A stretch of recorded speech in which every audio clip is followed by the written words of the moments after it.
In 2008, Belen Brisco was troubled to discover a dog improperly penned, neglected, and emotionally and socially starved for attention. She was troubled to find that it was penned by a family because it was too difficult to handle and that it was considered a bad dog.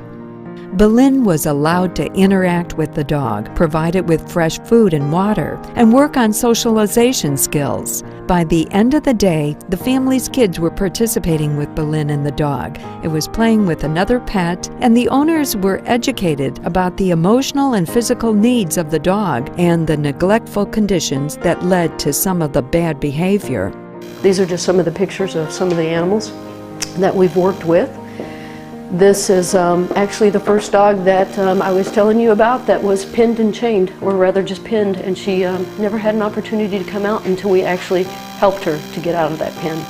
So it was, that was a really good, happy story. Gordy was an adoptee.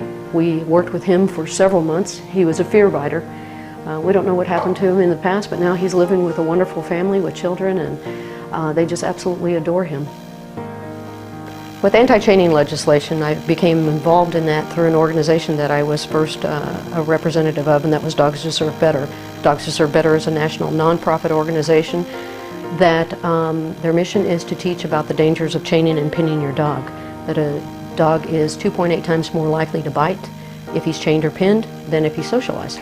So we literally started taking this message to the street. The experience led Belen to learn more about animal neglect and cruelty, and she became the Southwest Florida representative for Dogs Deserve Better, an organization dedicated to serving as a voice for all dogs living chained and penned lives outside.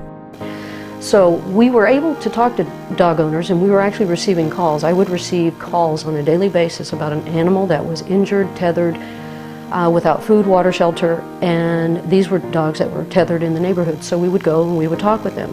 We were successful and able to do that, and we were being able to rescue dogs one at a time, but what was missing was the law.